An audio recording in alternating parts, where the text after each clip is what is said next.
নমস্কার, কেমন আছেন সবাই? আজ আমি আমার শিউলি আর স্থলপদ্ম গাছে ফুল শেষের পরে আজকে রিপোর্টিং করছি।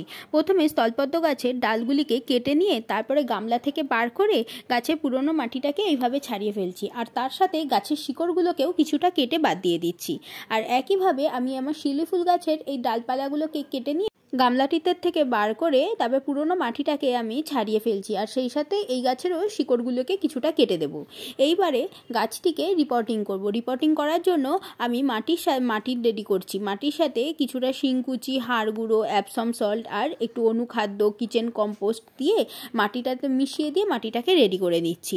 তারপরে গামলা দুটিকে ভালো করে পরিষ্কার করে নিয়ে তাই ইটের কুচি দিয়ে গামলার ছিদ্রগুলিকে বন্ধ করে দেব। তারপরে এই সার মাটিটা দিয়ে গাছ দুটোকে বসিয়ে দিচ্ছি, আর সেই সাথে এই গাছের কাটা ডালগুলোতে সাব পাউডার ফাঙ্গিসাইড হিসাবে দিয়ে দেব। আবার সাব পাউডার জলে গুলেও গাছের গোড়াতেও দিয়ে দেব, কেননা কারো শিকড়গুলো তো কাটা গেছে, সেই কারণে।